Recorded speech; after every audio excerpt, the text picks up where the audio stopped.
이 방송은 19금으로 과도한 비속어와 육설이 난무하니 노약자, 임산부, 청소년은 청취를 삼가주시기 바랍니다. 이 박사와 이 작가 EJ 스페셜 시작하겠습니다.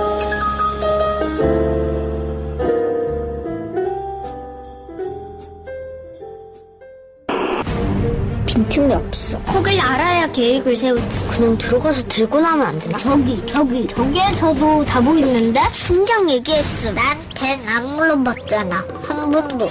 깜찍 발랄, 당돌한 범죄 영화가 찾아옵니다. 아빠의 사업 실패로 거리에 나앉은 지소네. 지금 필요한 건? 전세는 비쌀까? 100만 원은 됐지. 지소네 가족이 쉴 수 있는 새 집. 평당이 어디야? 분당역 아닐까? 평당이 비싼 동네인가 봐요. 평당에 있는 500이 꽂힌 지소. 자그마한 머리를 굴려 묘책을 생각하는데요. 200만 원짜리 개를 훔치자고. 훔쳤다가 다시 돌려주면 되잖아. 사례금만 받고 돌려주면 문제 없어. 작전은 완벽합니다. 개를 훔친다, 전단지를 발견한다, 개를 데려다준다, 그리고 돈을 받는다. 마지막으로 이 작전에서 가장 중요한 목표물은 저거 살찐 것 좀 봐. 행복에 쩔어있구만. 레스토랑을 운영하는 노부인에게 원리. 할 수 있는 건 다 해봐야지. 걔가 하늘을 나는 것도 아닌데. 자소의 깜찍한 절도 작전은 완전 범죄로 끝날 수 있을까요? 셋. 완벽한데?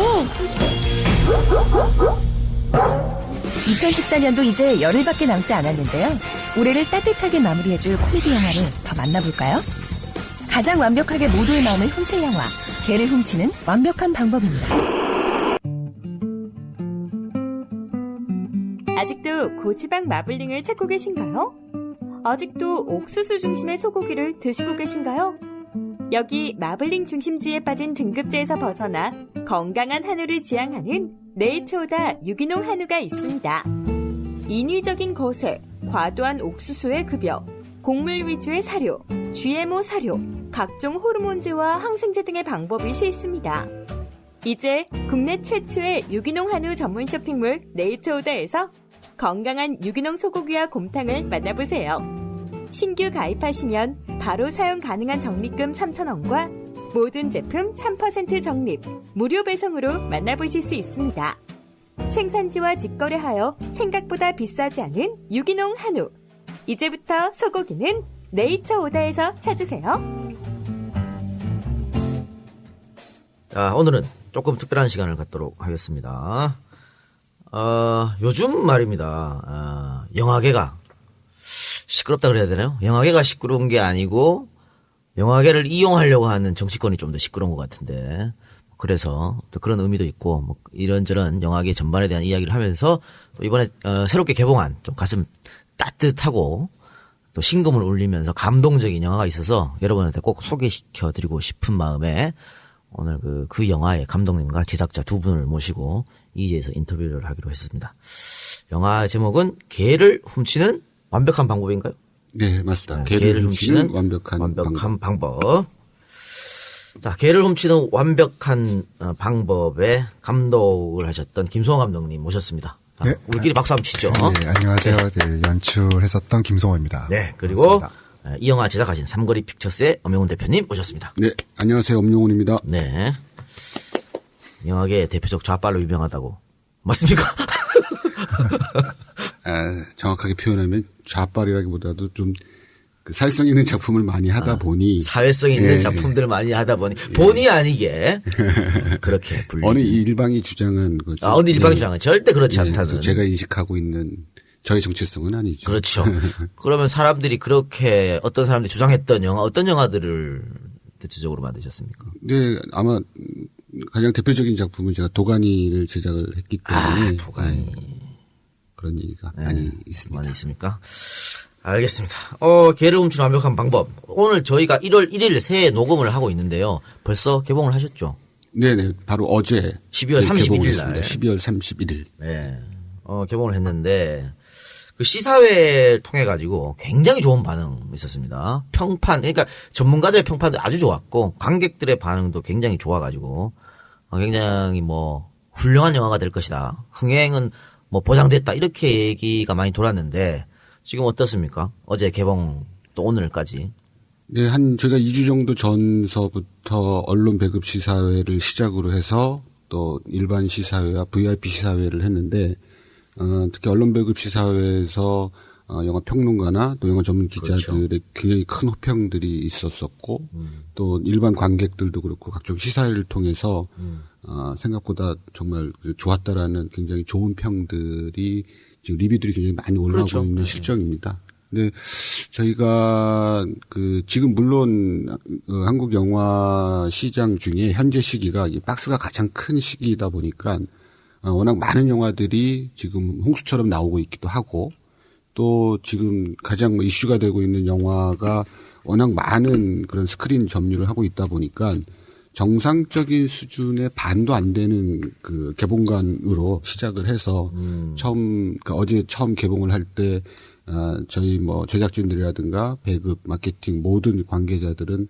굉장히 초긴장 상태에서 진짜 피가 마르는 개봉일을 보냈죠. 근데 이렇게 평단과 관객의 동시에 찬사를 받는 영화가 쉽지 않거든요. 그러니까 작품성과 흥행성, 재미 모두를 인정받았다는 이야기인데 안철수 의원 같은 경우에도 온 가족이 함께 볼 수 있는 동화 같은 영화다. 아이들의 시각으로 보내는 영화는 어른들도 웃고 울린다. 어린이들이 어려운 상황에서 밝게 극복하는 모습이 서민들의 입장을 잘 대변하는 것 같다. 이렇게 말했고 공정 작가도 우리나라에서 처음 보는 영화 같다. 정말 재밌다. 이렇게 말했는데 이렇게 좋은 평가를 받았음에도 불구하고 방금 말씀하신 대로 개봉관이 많이 열리지 못했던 것은 역시 대기업이 쥐고 있는 우리 영화계의 어떤 단면이라고 할 수 있나요? 네, 우선 아직까지도 여전히 그 큰 숙제로 남아있는 그 대기업들의 그 수직 계열화라고 하는 구조 때문에 그 같은 계열사에서 그 배급하는 영화들에 대한 좀 그 우월적인 입장에서의 그 상영관을 확보하는 것, 이거는 지금 현재도 굉장히 많이 지금 존재하고 있는 상태이고, 또 얼마 전에 공정위의 그런 제재 조치도 있었긴 했지만, 여전히 앞으로도 풀어나가야 될 가장 큰 숙제이죠. 그렇게 생각하십니까? 네. 이게 원래 원작이 따로 있죠? 네, 미국의 바바라 오커너라고 하는 유명 소설가가 쓴 그 원작이 있고요. 이 원작은 국내뿐만이 아니라 그 미국, 유럽 등지에서 전 세계적으로 스테디셀러로 꽤 유명한 그런 작품입니다. 네. 특히 학교에서도 권장 그 도서로서 그리고 또 젊은 층에게도 꽤 오래 읽힌 정말 아주 따뜻한 어른 동화 같은 그런 소설이죠. 이 소설이 우리나라에도 소개가 됐는데요. 영화가 개봉을 하고 개봉 어제 했으니까. 그런데 작년과 올해 이 책 소설이 판매된 비율을 보면 5배 정도 뛰어올랐다 그러거든요. 네. 개봉 가기도 전에 이게 뭐냐면 시사회를 통해서 입소문으로 벌써 영화가 좋다라는 얘기가 많이 돌아서 아마 부모님들이 이 책을 많이 사서 아이들에게 선물한 것 같아요. 네네네. 그렇죠? 지금 교보문고 기준으로 봐도 지금 가장 핫한 소설로 지금 다시 재등장을 했고 지금 전면에서 거의 1, 2위를 다투는 그런 소설로 좀 올라가 있을 정도로 원래 이제 그 베스트셀러를 넘어서 스테디셀러로 등장을 그 자리매김을 했기 때문에 꽤 오랫동안 꾸준히 팔렸던 책이지만 다시 이제 영화를 통해서 다시 이제 재출간을 하면서 크게 이제 관객들한테 그 호평을 받고 있는 작품이기도 하죠. 그럼에도 지금 개봉관 수가 적어서 고생을 하고 계시는데 그렇다면 감독님이나 제작자님이나 개봉관 수만 많으면 우리 영화가 반드시 그 영화 보시는 분들 마음속을 파고들이라고 확신을 하시는 겁니까?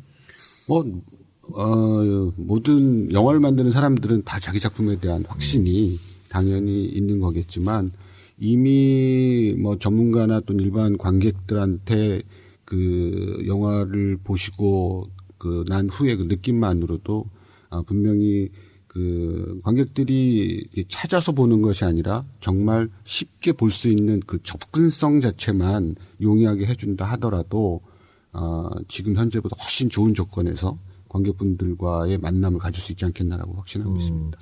근데 개봉 간수도 문제지만 시간도 문제잖아요. 몇 시에 열어주느냐. 지금 그건 어떻게 돼 있습니까? 그렇죠. 사실 개봉하고 나서 한 1주, 2주 정도까지는 그 퐁당퐁당하는 소위 이제 저희가 표현할 때 반관이라고 하는데 그것이 아니라 모든 시간대를 다 상영하는 온관 개념을 유지해 주는 게 이게 뭐 통상적인 그런 예이긴 한데 지금 개봉을 한 주임에도 불구하고 이제 좀 퐁당퐁당하는 반관 있습니까? 개봉들이 많다 보니까 이 영화를 이 좌석이 있는 그런 극장, 스크린 열린 극장을 찾아다녀야 되는 관객들의 불편함이 있는 거죠. 그러면은 영화 본래 된 이야기 좀 해볼게요. 오늘 감독님께서는 이 영화를 어떻게 만들 생각을 하셨죠? 그러니까 이제 그 공정 작가 인터뷰에서 그 얘기를 했었어요. 그러니까 우리나라에서 처음 본 영화 같다. 근데 저도 이제 처음에 소설을 읽고 이제 원작을 살펴봤을 적에 한국에서 정말 좀 새롭게 좀 시도할 수 있는 그런 영화가 되지 않을까. 그런 욕심이 좀 생겼던 부분도 있었죠. 그러니까 가족 영화, 특히 아이들을 주인공으로 한 가족 영화가 한국에는 사실 거의 없었거든요. 그렇죠. 그게 제 기억에는 한 22년 전, 93년도에 이준익 감독님이 만든 키드캅이라는 영화가 있었어요. 그때 이후로는 이제 그런 영화가 거의 없었던 건데, 그게 사실은 저희도 영화 만들면서 뭐 여러 가지 얘기가 있었지만, 타겟층이 불분명하다, 리스크가 크다, 뭐 약간 그런 식의 이제 걱정도 많이 있고, 이제 사례가 없으니까 사실 굉장히 걱정들을 많이 했어요. 그런데 왠지 사실 잘 만들면 한국에서도 이런 이제 다양한 영화들이 사실 필요하다고 생각이 들기도 하고 또 아이들, 온 가족이 정말 다 같이 볼 수 있는 영화가 한국에 막 아예 없어질 수밖에 없는 상황이라면 한번 좀 욕심껏 한번 만들어서 잘 만들어서 한번 선보이는 것도 어떨까 그런 생각이 좀 들었었습니다. 리스크가 있었다고 방금 그런 예상이 있었다고 말씀하셨는데 이 영화가 말이죠. 그러니까 뭐 화려한 CG 뭐 이런 것도 없잖아요. 이런 것도 없고 소위 말하는 유명 배우들 그러니까 관객들 기본적으로 몇백만씩 동원해 줄 수 있는 그런 배우도 없었고 출연하지도 않았고 또 감독 연출하신 분도 소위 말하는 뭐 지금 뭐 손가락에 든 탑급의 감독 유명한 감독이 아니잖아요. 네. 그러니까 이런 것도 좀 리스크가 있었을 것 같은데 제작자로서 어떤 리스크 부담이 되지 않았었나요? 이런 점에서 일단 우리 김성원 감독께서 유명하지 않은 감독을 떠나서 사실은 무서운 이미지의 감독이셨죠. 원래 데뷔작이 거울 속으로라는 그 호러 중심의 호러 뭐 스릴러 이런 주로 이제 호러 쪽 장르의 영화를 많이 하셨기 호러 하다가 갑자기 이렇게 가슴 따뜻한 안 어울리게. 그래서 사실 그 다른 그 메이저 투자사들의 이제 이 투자를 요청하고 배급을 이제 요청하기 위해서 다닐 때 일단 첫째 이 영화가 그 아이들이 주인공인 영화이기 때문에 과연 사이즈가 나오겠느냐, 그러니까 수익성이 담보될 수 있겠느냐라고 하는 우려들, 그 모든 메이저 투자사들한테 다 공통적인 의견이 있었고, 또 감독님이 호러를 많이 만들어 오셨는데 전혀 다른 분위기인데 과연 잘할 수 있겠느냐, 뭐 이런 얘기를 했지만 사실은 그거는 정말 그 경험치가 없어서 경험치가 부족해서의 그런 판단이 오류일 수도 있다라고 생각을 했었고. 오히려 아이들이 주인공이라서 흥행을 하지 못한 것들, 이거는 사실 어떻게 보면 이유가 되지 않잖아요. 과거 사례들만 봐도 아이들이 주인공인 영화들은 모든 세대들이 다 즐겨볼 수 있고 그런 영화로 자리매김을 했었었고 또 무엇보다 우리 김성 감독이 첫 영화가 호러를 시작을 했기 때문에 그런 장르적인 접근이 많이 됐던 건 사실이지만 두 아이의 아주 사랑스러운 두 아이의 아주 자상한 아빠로서 이 영화를 가장 잘 훌륭하게 표현해낼 거라고 하는 확신이 있었기 때문에. 확신이 있었습니다. 네, 그래서 그런 것은 저는 전혀 리스크다라고 생각하지는 않았었습니다. 각본은 누가 썼죠? 각본은 이제 저도 참여를 했었고요. 네, 감독님 참여하셨고. 워낙에 원작이 있으니까 이제 원작을 베이스로 작업한 게 있었고 이제 작업을 했던 이제 또 다른 감독도 있죠. 신현식 감독이라고 또 시나리오에 참여했던 감독도 있고. 그거를 대표님이 그걸 읽어보셨을 때 이거 되겠다 이렇게 생각하신 겁니까? 시나리오를 보고 되겠다라고 생각했다기보다는 이 원작을 제가 처음 2010년도에 원작을 처음 살 때부터 그 원작을 사기 위해서 작품을 검토할 때부터 이거는 꼭 만들어야겠다라는 생각을 하게 된 거죠. 아니 최민수 씨가 조연으로 나오죠. 네, 조연으로 나오는데 인터뷰에서 이 작품을 보고 가슴에 이유 없이 들어오는 무언가가 있어서 작품을 선택했다 이렇게 말했거든요. 네. 이거 뭐 각본을 보고 이야기한 거 같지 않습니까? 그렇죠. 그래서 네, 그때는 네. 대표님도 아마 그런 심정이 아니었을까 싶어서 여쭤본 거고. 그 아이와 동물이 주인공인 영화가 잘 없다고 했었는데 어쨌든 아이와 동물이 주인공입니다. 근데 이건 어떻게 보면 경제가 지금 그만큼 어렵기 때문에 그런 게 아닌가 싶거든요. 그러니까 경제가 어려울 때 몇 가지 법칙이 있어요. 미니스커트가 유행한다든가 또 아이가 나오는 프로그램이 갑자기 많아집니다.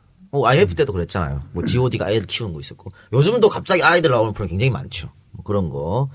또 아버지 이야기가 많이 나와요. 그때 97년 IMF 때도 김정현 씨의 소설 아버지가 굉장히 베스트셀러가 됐었고 영화화도 됐었고 또 이번에 국제시장 돌풍도 아버지가 주인공 아니겠습니까? 그거는 경제가 어려웠을 때 누군가가 우리를 든든하게 받쳐줄 사람이 필요한데 그게 아버지로서 나타나는 것 같습니다. 그래서 혹시 이 아이와 동물을 주인공으로 한 건 아닌가 싶은데 그런 의도는 없었습니까 혹시?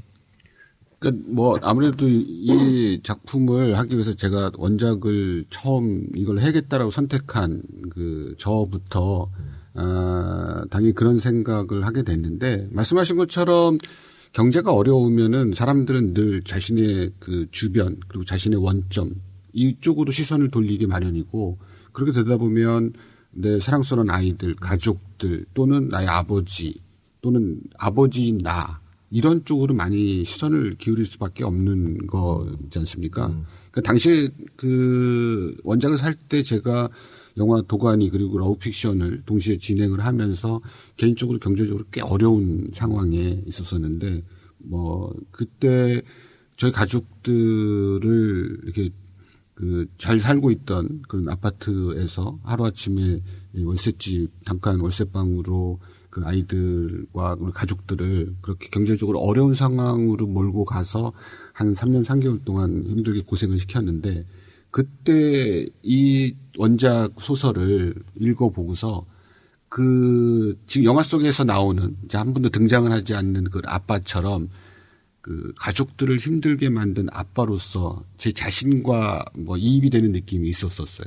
그래서 이 우리나라뿐만이 아니라 전 세계적으로 이 그 경기 불황이 장기화되고 있고 이런 때에 아빠들에게 파이팅을 하게 해주고 또 가족들이 그 아빠의 심정을 공감할 수 있게끔 하기 위해서 이 작품을 꼭 만들고 싶다라는 생각을 했고요. 그러니까 이 작품에 아빠가 등장하지는 않는데 네. 어떻게 보면 아빠가 주인공이에요. 한 맞아요. 번도 등장 안 네, 했지만 그렇죠? 네. 뭐 그거 작품 이야기는 이따가 나중에 자세하게 하기로 하고요. 또 그 사회가 어려울 때 나오는 특징이 영화계가 호황이 됩니다. 그러니까 야외나 이렇게 놀러 가거나 하지 않는다는 거죠. 돈이 없으니까. 그러니까 네. 가장 우리가 싸게 즐길 수 있는 게 뭐 돈만으로 한 2-3시간 즐길 수 있으니까. 그쵸. 그래서 네. 영화 산업이 이제 발전하게 되고 영화를 많이 보게 되는데 그런 의미에서 지금 그 여러 가지 의미에서 국제시장 이야기를 하지 않을 수가 없는 것 같아요. 네, 네. 거의 동시에 개봉을 했고 또 아버지 얘기고 비슷한 아버지 이야기고 뭐 전혀 그 내용은 다르지만 그런데 국제시장은 지금 상당히 그 많은 개봉관 수에서 개봉을 하고 있고 이게 또 정치권에서 좌우 논쟁으로 번지면서 뭐 보수 쪽에서는 꼭 봐야 하는 영화다. 그렇죠? 애국하는 길이다. 이런 이야기까지 하고 있고 종편에서는 이 영화를 비판했던 평론가에게 뭐 좌빨 평론가가 영화를 뭐 욕하고 있다. 이런 식으로 또 좌우 이념 대립으로 몰고 갔거든요. 박근혜 대통령도 그 국제시장 영화에 대해서 한마디 했었고 또 김무성 대표도 눈물을 훔치면서 그런 얘기를 했어요. 왜 이런 현상이 일어난다고 두 분 어떻게 왜 이런 현상이 나온다고 보십니까? 아무래도 이제 국제시장이라는 영화는 기본적으로 이제 한국 현대사에 대한 부분들을 다 가지고 가는 부분이 있어서 거기에 이제 아버지 코드까지 가져가는 거니까 얘기를 안 할 수가 없을 것 같아요. 그러니까 사실 가장 큰 어쨌든 이 기회를 준 거는 국제시장 영화 자체가 이제 기획이 된 거가 사실 이제 그런 것들을 염두에 두고 시작했던 부분도 분명히 있었을 것이고 말씀하셨던 것처럼 이제 어떤 경제적 상황이라든가 대한민국의 지금 상황이 아버지에 대한 어떤 그런 부분 혹은 뭐 과거에 대한 그런 부분들을 어떤 뭐 용서라든가 화해라든가 뭔가 그렇죠. 이렇게 조금 끌어안을 수 있는 그런 것들을 분명히 가져갈 거라고 생각이 들었던 건데 그게 지금 이 시점에서 굉장히 잘 맞은 어떤 그런 부분이 있었던 거죠. 근데 좀 세대 갈등으로 좀 비춰진 부분도 보인 것 같아요. 그 국제시장의 영화에서 계속 나오는 거는 우리가 어른 세대가 우리가 이만큼 고생했단 말이야. 그래서 이런 나라를 만들었는데 니들이 왜 그러느냐 젊은이들이 이런 것 같고 젊은 세대에서는 지금이 더 힘들다는 얘기 우리도 지금. 그런데 자꾸 과거를 미화하고 그 영화 국제시장에서 나오는 한 장면 부부가 싸우는 도중에 국기 하강식이 열리니까 가슴에 손을 얹고 그쪽을 바라보는 장면이 나오잖아요. 대통령도 그거 보고 이야기하셨죠. 저게 애국심이라고. 네. 근데 대통령이 그 장면을 보고 그런 말을 할 수 있을까 좀 깜짝 놀랐거든요. 그게 그럼 어떻게 그때로 돌아가자는 얘기인가요? 뭔가요? 그거는 관객들이 아마 그거 보면서 많이 웃었을 건데 그게 그때가 좋아서 웃은 게 아니고 아이고 그래 저런 시절도 저런 어처구니없는 시절도 있었지 하면 웃는 거였거든요. 근데 그걸 그렇게 표현해 버렸어. 참 의도도 저희가 영화를 만들 때 그런 장치들을 사용을 하는 경우는 중간에 어떻게 보면 그런 그 무거운 주제를 다룰 때 한 번씩 쉬어갈 수 있는 그런 그 휴게 코너 같은 느낌이기도 한데 정말 특히 어른들한테는 과거를 돌아보면서 저 땐 저랬었지 할 수도 있고 또 그 세대를 경험하지 못한 사람한테는 어떻게 보면은 살짝 그 웃음을 줄 수 있는 저 시대에는 저런 때도 있었구나라고 하는 공감 섞인 어떤 웃음을 줄 수 있는 건데 물론 뭐 또 다 각기 그걸 바라보고 하는 사람마다 그 해석의 차이는 있긴 하겠죠. 그러니까 지금 보수 쪽에서는 애국 영화라고 몰아가고 있고 문재인 의원도 영화를 봤다는데 문재인 의원 영화는 영화일 뿐이다. 이걸 좌우 이념대로 몰고 가서 옳지 않은 거다. 이런 식으로 말씀하셨거든요. 거기에 대해서 어떻게 생각하십니까? 사실 지금 그런 현상들은 사실 영화인들에게는 굉장히 우려스러운 현상이긴 합니다. 변호인 때도 이런 비슷한 논쟁이 있었죠. 예, 있었죠. 그러니까 영화를 만들려고 하는 사람들은 결코 그런 논쟁거리를 예상하거나 또는 그걸 계산하거나 해서 만드는 것은 아닌데 사실은 영화를 순수하게 보면 그 자체로 진정성이 다 있는 거고 또 각기 다른 그걸 바라보는 사람들이 각기 해석은 할 수는 있겠지만 왜 영화를 이렇게 좌우 이념적으로 또는 정치적으로 해석을 해서 늘 한국의 고질적인 그런 그 좌우 논리 그런 이런 이 이분법적인 사고로 해석을 하는지에 대해서는 매우 안타깝게 생각을 하고 그 모든 영화들이 이런 범주 안에 이제서 해석을 하게 되면 정말 순수하게 만들어진 영화들이 왜곡돼서 해석이 되거나 잘못 해석되거나 또는 아예 그 좌우 논쟁 속에서 빠지는 영화들은 이젠 뭐 어떻게 관객들하고 만날 어떤 힘조차 없는 건가?라고 하는 굉장히 그런 안타깝고 그런 무기력한 느낌까지도 가질 수 있을 것 같아요. 그래서 앞으로는 정치권에서는 제발 이런 해석들 하지 않았으면 좋겠는데 왜들 그러시죠? 뭐 한가하실까? 직접 영화를 만드는 사람으로서 어떻게 보십니까? 예, 지금 말씀하셨던 것처럼 사실 저는 만드는 데 있어서는 윤재인 감독이 그렇게 얘기를 했더라고요. 자기 아버지에 대한 부분들이 사실은 가장 큰 부분이었고 언젠가는 어쨌든 아버지에 대한 얘기를 만들고 싶었다. 그러니까 결국 아버지에 대한 얘기를 만들긴 한 거거든요. 그거를 해석하는 부분들은 사실 저는 해석도 가능하다고 생각이 들어요. 어떤 자기의 신념이나 혹은 시각에 의해서 얘기하는 건 괜찮은데 그걸 가지고 아주 천박하게 이용하는 거. 그러니까 정말 이분법적으로 정말 천박하게 이용하는 거는 사실은 자기 얼굴에 침 뱉는 어떤 그런 결과를 볼 수 있는 건 생각이 들긴 하거든요. 그러니까 다양한 영화들이 나와서 다양한 어떤 논의가 되고 그것들이 뭔가 발전할 수 있는 문화적으로 좀 충만해질 수 있는 어떤 그런 계기가 되면 좋은데 그거를 딱 양분해서 이거냐 저거냐 선택하라라는 어떤 그런 것들을 만들어내고 그거 가지고 서로 이렇게 밀어붙이거나 싸움을 시작하면 굉장히 뭔가 이렇게 발전되는 느낌이 아니라 뭔가 퇴화하는 느낌이 좀 들긴 하거든요. 그러니까 이런 식으로 분위기를 만들어 가면 사실 다양한 영화를 만들 게 사실 겁이 날 수도 있는 부분이 있거든요. 사회적인 관점에서만 보면은 괜찮다고 생각을 해요. 예를 들어서 변호인이든 국제시장이든 간에 사회적 관점에서 정의롭지 못한 것 그리고 우리가 인정하지 못했던 것들 또 인정해야 될 것들 이거 사회적 관점에서 해석을 하면은 그냥 어떻게 보면은 공통된 그런 사고 공통된 느낌으로 해석을 할 수 있는데 그거를 사회적인 걸 떠나서 정치적인 걸로 끌어와 가지고 자신의 입장에서 해석을 하게 되면 그러면 완벽하게 이분법적으로 이게 분리가 되어 버리니까 지금 영화마다 보는 세대가 층이 달라져 버리는 이상한 현상들이 생기잖아요. 네. 이건 정말 심각한 우려가 되고 이걸 이용하는 자신들이 정말 정의롭지 못한 착하지 못한 생각인 것 같습니다. 그러니까 또 진보 쪽에서 이 영화를 비판하는 게 현대사 이야기를 하면서 과거 시절에 좀 우리가 비판돼야 될 부분, 독재 부분 이런 거 썩 다 빼버렸고 너무 추억으로 미화한 게 아니냐 이런 얘기를 했거든요. 그러니까 윤정인 감독 아마 그런 의도는 없었을 것 같아요. 김 감독님 이야기처럼. 그런데 이제 이것을 이용하는 사람들이 보수 쪽에서 이걸 이렇게 그러니까 거기에는 뭐 이승만에 대한 박정희에 대한 그 시대의 나쁜 점이 하나도 없거든요.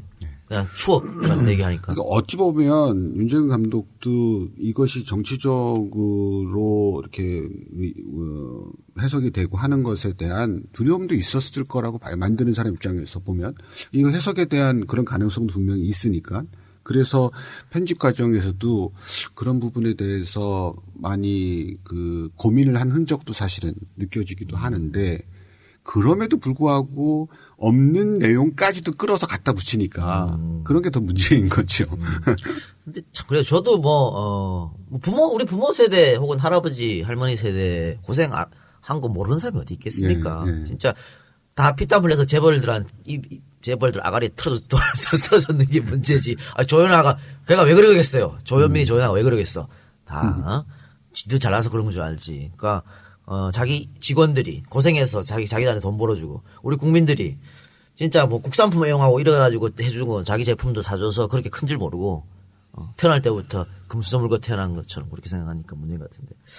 어쨌든 국제시장에는 거기까지 합시다 하고, 이게 이제 이 영화가 이제 그 주인공 여자아이인데, 거기, 영화의 배경이 된 나이가 몇 살이죠? 지금 영화에서는 10살로 10살. 되어 있죠. 예. 10살 어린이의 눈을 통해서 바라본 세상 뭐 그런 것 같습니다. 그런 것 같은데 모르겠습니다. 감독님이 어떤 생각을 하시고 영화를 만들는지는 저는 알 수가 없겠지만 영화를 바라보면요.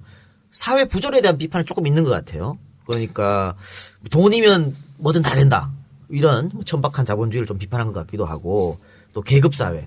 초등학생끼리도 자기가 이제 자기 집이 망해서 집이 없으니까 앞으로 너 나랑 안 놀아줄 것 이런 얘기 하거든요. 그러니까 계급의 문제인 것 같고 초등학생 때부터 그런 계급이 나눠진다. 또 중산층 붕괴 이야기. 우리나라는 패자부활전이 없으니까 한번 무너지면 다시 재기하기 힘들다는 그런 이야기들이 곳곳에 웃음과 감동이 섞이면서 같이 묻어나오거든요. 그런 걸 염두해 두시고 만드신 겁니까? 아무래도 이제 주인공 여자아이가 주인공인데 집이 없이 차에서 동생과 엄마랑 산다는 것 자체가 이미 그런 것들을 가지고 갈 수밖에 없는 상황인 것 같아요. 그러니까 아주 아이의 입장에서 정말 불행할 수밖에 없는 집이 없다는 건 그냥 큰 충격일 수도 있는 거니까 그래서 저게 영화가 사실은 우리가 이렇게 뭔가 기대할 수 있거나 혹은 생각할 수 있는 거는 그러면 얼만큼 불행해져 보일 것이냐 그걸 표현할 것이냐 그런 부분인 건데 이제 거기서 이제 영화 출발했던 거는 그게 아니라 그러니까 어른들의 입장에서 불행한 아이를 보는 것이 아니라 그런 불안한 어떤 상황에서 아이의 시선을 보면 이것들이 이제 세상들이 어떻게 보일 것이냐 그런 부분들이 굉장히 다른 식으로 표현할 수 있는 방법들에 대한 어떤 도전적인 어떤 시도가 있지 않을까 생각이 들어서 일단 시작했던 거겠죠. 거기 영화를 보면 그 집이 없어서 차에서 살고 있음에도 불구하고 이사를 가지 않잖아요. 그러면서 엄마가 외면 쪽으로 아까 외향 쪽으로 드러낸 이유는 이사 가지 않는 이유는 대한민국에서 너 지금 이 초등학교에서 전학을 가버리면 네 인생이 바뀐다 이런 비슷한 이야기를 했었죠. 네, 그렇죠. 그러니까 학벌 사회. 그러니까 초등학생 때부터 그런 인맥 관리, 학벌 관리가 중요하다 이런 이야기를 했었는데. 그러니까 사실 이제 원작에서의 그 아이가 차에 산다는 건 사실 미국의 어떤 문화적인 어떤 부분이 있어요. 그 미국은 어쨌든 차 문화이기 때문에 자동차가 차로서 혹은 집으로서 이렇게 만들어지는 상황들도 사실 있을 수 있는데 한국은 조금 생소할 수 있죠. 그러니까 왜 그러면 꼭 차에서 살아야 되냐. 처음에 저희가 이제 시나리오 회의를 할 적에 뭐 사골세도 구할 수 있고 하여튼 찜질방도 갈 수 있고 뭐 여러 가지 뭐 컨테이너라도 어쨌든 들어가서 할 수 있는 건데 굳이 차에서 사는 거 설정이 너무 미국적이지 않느냐는 그런 부분에서 뭔가 한국적인 설득력을 분명히 가져야겠다는 생각이 들었던 건데 당연히 그거는 이제 말씀하셨던 것처럼 사회적으로 문화적으로 혹은 경제적으로 이렇게 뭔가 한국적인 상황들은 분명히 맞물려 갈 수밖에 없는 상황이라서 그때 이제 엄마가 했던 얘기는 학교에 대한 얘기를 할 수밖에 없었던 부분이 있었죠. 왜냐하면 우리가 이제 아이가 원래는 잘 살았는데 그래서 다들 욕심낸 어떤 사립초등학교를 보내고 싶어서 이제 사립초등학교를 다니는 아이로 이제 설정이 됐고 그럼에도 불구하고 지금 상황은 안 좋아졌는데 엄마는 굳이 또 차에서 살면서 아이를 학교를 보냈다는 핑계를 대고 있으니 아이 입장에서는 이해가 안 되는 거예요. 왜 이모네라도 가지. 그렇죠. 왜 우리가 이러고 있느냐. 일주일만 하면서 아직도 이러고 있느냐. 근데 엄마의 입장에서 얘기했던 처음에 얘기는 너 아무리 그지같이 살아도 학교는 제대로 다녀야 된다. 그걸 너들은 모른다. 커봐야 한다. 이런 얘기를 이제 하게 되는 거죠. 물론 본질적 이유는 다른 데 있습니다만. 그렇죠. 네. 그거는 영화 스포일러가 되니까. 네. 우리가 이 시나리오를 한 3년 넘게 썼거든요. 긴 시간 동안 이 시나리오를 계속 수정하고 하면서 그 과정 속에서 앞에서 우리 김성 감독이 얘기한 것처럼 이 원작을 동화 같은 이 원작을 한국형으로 바꾸는 과정 그걸 하나하나 띄어가지고 우리가 계속 고민하고 토론하고 하는 과정 속에서 한국 사회에서 있는 이런 사회적 문제점들, 그런 현실적인 것들, 우리가 갖고 있는 그래야만 하는 정말 이 고단한 한국 사회에서 살아나가고 또 미래에 우리 자식들을 어떻게 살게 해야 된다라고 하는 그런 아주 그 작은 그런 관점에서 살고 있는 우리 어른들에 대한 것들을 이 속에 녹이려고 굉장히 많이 긴 시간 고민들을 그냥 했었죠. 그랬던 것 같아요. 네. 저는 그거 보면서 갑자기 한 10년 전 IMF 시대로 돌아간 것 같은 느낌을 확 들었거든요. 근데 거기 사립초등학교 그 주인공 여자 친구가 사립초등학교에 다니는 모습이 나오는데 굉장히 구체적으로 나옵니다. 뭐 다양한 수업들, 체육활동, 야외활동, 또 외국인 선생님이 오셔서 수업하는 모습 굉장히 다양하게 나오면서 아 사립학교는 저렇구나 이런 걸 느끼게 만들었거든요. 뭐 일부러 그랬습니까? 그래 구체적으로 묘사 안 해도 됐을 것 같은데. 사실은 조금 의도적인 부분이 있죠. 그러니까 저도 이제 지금 3학년짜리 초등학교 여자애가 이제 저희 딸이 있는데 저희는 이제 국립 초등학교를 다니거든요. 근데 제가 이제 학부모 뭐 그런 것 때문에 가서 보면 학교는 옛날랑 별로 다르지 않구나, 비슷하구나, 학생 수만 좀 줄었구나 했는데 저희가 이제 영화 때문에 초등학교를 이제 다니다 보니까 헌팅하면서 보니까 학교가 굉장히 좋더라고요. 그래서 사립학교가 왜 좋은지 알겠다. 왜 이렇게 돈 내고 다니는지 알겠다. 거기 영화에 표현했던 거는 사실 그 길 부분이에요. 뭐 이렇게 골프를 가르치는 학교도 그래요? 있고 굉장히 좋은 환경과 시설에서 학생들이 있더라고요. 근데 이제 그랬을 적에 아이가 지금 다니는 워낙에 이제 분위기는 물론 다양한 활동들을 하죠. 뭐 과학실도 있고 체육관도 있고 뭐 영어 시간도 있고 실제로 많은 학교들이 이제 그런 활동을 또 하기도 하고 이제 그런 모습들을 보이면서 조금 비교될 수 있는 대비될 수 있는 상황들을 좀 만들어주고 싶었어요. 그러니까 아이의 지금 상황은 차에서 정말 거지처럼 살아야 되는 상황인 건데 여전히 바깥 상황은 다들 친구는 좋은 아파트에 살고 다들 좋은 환경에서 이렇게 공부하고 아무 일도 없이 하고 있으니까 그게 조금 대비가 되지 않을까 이제 그런 의도가 조금 사실 있어서 조금 그런 것들을 강조한 게 있죠. 혹시 사립초등학교 가려면 1년에 얼마나 드는지 혹시 아십니까? 네, 제가 한번 알아봤더니 한 학기에 학비가 한 150만 원 정도 들더라고요. 한 학기에? 네. 아이고, 이거 뭐 원래 초등학교 교육은 의무교육인데 네, 150만 원씩을 1년이면 300만 원씩 주고. 그렇죠. 그거 또 더 중간중간 더 들어가는 거 들어가죠. 왜냐하면 이제 뭐 학교 스쿨버스도 따로 돈을 내고 거긴 또 급식이 이제 무상급식이 아니기 때문에 급식료도 또 따로 내요. 그래서 급식료 따로 내고 더 좋은 거 먹고. 그렇네요. 한국에서는 아무래도 태어나서 그 살면서 어떤 줄에 쓰느냐에 따라서 인생의 어떤 레벨, 인생의 퀄리티 자체가 달라진다라고 하는 것 때문에 영화 속에서도 자신의 상황이 바뀌어졌음에도 불구하고 아이를 위해서는 나는 감내할 수 있지만 내가 겪었던 그러한 비루한 삶을 자식들한테 또 넘겨주고 싶지는 않다라는 그런 어떻게 보면 부모의 입장에서 뭐 실제로는 차에서 살면서도 그 사립학교를 끝까지 유지시켜야 되는 어떻게 보면 참 안쓰럽고 애틋한 마음인 거죠. 그게 옛날에는 고등학교였었거든요. 네. 뭐 경기고, 서울고, 그쵸. 경북고. 이게 지금 초등학교까지 내려왔다 그러는데 사실은 유치원까지 내려왔대요. 이미 유치원까지 내려왔죠. 어느 유치원을 다니느냐. 그런 거 있지 않습니까? 이재용 씨 애들이 어디 다니냐. 거기 가는 거지. 뭐 오늘 기사에 임세령 씨하고 이정재 씨 사귄다고 떴던데. 또 이정재 씨 쿨하게 인정했더만요. 지금까지 계속 아니다 부인하다가. 거기 최민수 씨가 노숙자로 나오지 않습니까? 최민수 씨의 역할, 뭐 어떻게 생각해서 최민수 씨 역할을 만든 겁니까? 그러니까 저는 이 영화가 사실 굉장히 처음에 와왔던 부분은 그 집에 관한 얘기가 굉장히 다 캐릭터로 다 연결되어 있는 게 사실 되게 좋았기 때문에. 왜냐면 얘는 집이 없어서 지금 집을 구해야 되는 상황인데 사실 집은 또 있는데 아무것도 없는 또 노분이 등장을 하고 거기에 가장 중요한 역할로 이제 최민수 씨의 노숙자가 등장을 해요. 근데 이 노숙자는 그야말로 집이 없으면 어때? 온 세상이 내 집이야 라는 사람이거든요. 그래서 이게 집이란 어떤 그런 거로 연결할 수 있을 적에 굉장히 좋은 어떤 이야기 혹은 주제로 이어나갈 수 있겠다는 생각이 들었고 그래서 이제 저희가 그 노숙자를 사실 캐스팅을 하려고 했던 건데 저는 사실 노숙자 하면 생각나는 게 최민수 씨가 딱 생각났어요. 그랬어요?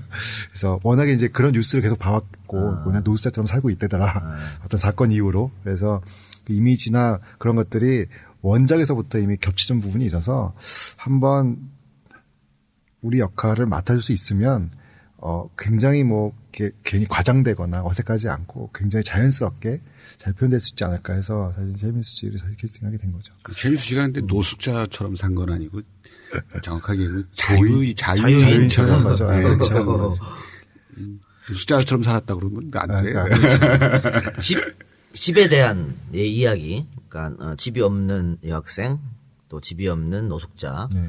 그러면서 대비되는 게 이제 거기 김혜자 씨가 나오는 그 집이 상당히 좋은 집. 그리고 또 하나 그 식당인데 그 레스토랑을 없애고 거기다가 뭐 재건축을 하자. 그래서 뭐 뭘 지어가지고 분양하자. 이것도 역시 집이거든요. 부동산에 대한 얘기. 끊임없이 아마 그런 얘기를 하시고 싶었던 것 같아요. 그렇죠. 아무래도 이제 집하면 이제 뭐 결국은 이제 홈리스와 혹은 이제 뭐 하우스푸어나 거기에 이제 우리는 이제 재개발에 대한 부분. 그다음에 거기에 뭐 그야말로 이제 뭔가 그 땅과 집의 어떤 투기라든가 이제 그런 어떤 경제적인 부분까지 다 얘기할 수 있는 부분이 있어서 이것들을 어쨌든 다 끌고 들어오는 게 이야기에서는 굉장히 필요한 부분이라고 생각이 들었던 것 같아요. 그래서 사실 원작에서는 사실 폐가라는 부분이 있었어요. 그러니까 이제 뭔가 살기에는 좀 힘든 집이 있었는데 우리는 이제 그걸 이제 재개발 지역으로 갖고 옴으로써 얘기가 조금 더 확장이 되고 거기에 이제 노부인의 어떤 위기 상황들도 결국 재개발을 하자. 여기다 새로운 빌딩을 세우면 이제 돈을 벌 수 있다. 이런 것들이 이제 들어오면서 도시에 어떤 관련된 집에 또 어떤 연관적인 부분, 그러니까 연관성 있는 부분들을 한 번씩은 다 얘기해 볼 수 있는 부분이 있는 거죠. 미국식 배경을 한국식으로 완전히 바꿔서. 원작에서의 노부인은 우리 영화에서의 노부인하고는 완전히 틀리죠. 원작에서는 정말 그 거리 이름이 그 가문의 이름일 정도로 아주 오래전에 굉장히 명문가인데 지금 그 노부인, 그 원작에서 나오는 노부인의 시대에 와서는 그냥 그런 이름과 명성만 있지 실질적으로 그런 어떤 재력이 많거나 한 그런 그 노부인은 아니고 굉장히 어떻게 보면 무기력한 겉은 성 같은 집에 살지만 무기력한 노인인 것을 우리가 한국화시키면서 한국 사람들은 아무래도 좁은 땅덩어리에서 굉장히 각박하게 살고 굉장히 고단하게 살기 때문에 그 안주할 수 있는 대상 중에 가장 으뜸이 집이잖아요. 그렇죠. 그 집에 대한 집착이 워낙 많기 때문에 영화 속에서는 한국형으로 만들면서 이 어떤 감성적인 것보다는 현실적이고 물질적인 것에 집착하는 노부인 그런 욕심 많은 노부인으로 설정을 바꿔본 거죠. 그렇죠. 한국인이 또 갖고 있는 집에 대한 환상 뭐 이런 게 있었지 않습니까? 옛날 홈 드라마 같은 거 보면 뭐 서울의 달이나 이런 거 남산 이런 데 올라가서 서울 시내를 바라보는 거죠. 이렇게 많은 집이 있는데 내 집은 없어 라고 하는 거. 그게 아마 이 영화에서도 좀 많이 드러났던 거 그렇죠. 같습니다. 이제 지소가 이제 딱 내려서 쳐다보고 있으면 그 많은 집들이 이제 아파트라든가 보이고 아파트가 특이하잖아요. 그러니까 실내가 다 보여서 우리 좀 봐줘라는 그런 느낌이 있기 때문에 아이 입장에서는 되게 서러운 거죠, 사실은. 그러니까. 내가 최민수 씨 이야기를 했었는데 최민수가 어떻게 보면 뭐 최민수 씨가 주연급의 스타지 않습니까? 그런데 여기 조연으로 나왔단 말이죠. 그것도 홈리스로. 사실 아이들 빼고 나머지 어른들은 다 조연이죠. 분량 양적으로 보면은 조연급 분량이기는 한데 역할은 분명히 전부 다 주인공인 거죠. 네. 그런데 어떻게 그 처음에 캐스팅하러 갔을 때 아주 흔쾌히 최민수 씨 오케이 해준 겁니까? 시나리오를 무척 잘 보셨어요. 일단은 사실 이제 아이들이 주인공이고 아이들이 그걸 전체 끌고 가는데 어떤 그 아이의 시선에서 이제 동심어린 어떤 그런 이야기를 사실 동화적인 부분이 있었기 때문에 최민수 선배를 처음에 딱 봤을 적에 시나리오 읽고 난 때 느낌은 이거는 어른들 위한 동화다. 나는 여기에 어떤 식으로도 어쨌든 도움을 주고 싶다.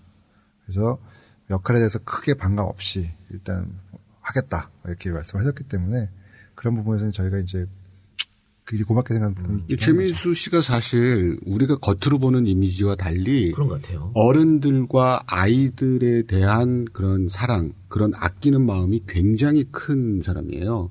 그래서 주변에 옆에 아이만 있어도 담배를 절대 피지 않거나 또 어른들에 대해서는 그런 공경하는 마음도 굉장히 큰 그런 그 인격을 갖고 있는 사람인데 저희가 사실은 최민수 선배한테 시나리오를 주기까지의 그 과정이 길고 막 그랬었지 시나리오를 딱 주고 나서는 캐스팅이 오히려 쉬웠던 것 같아요.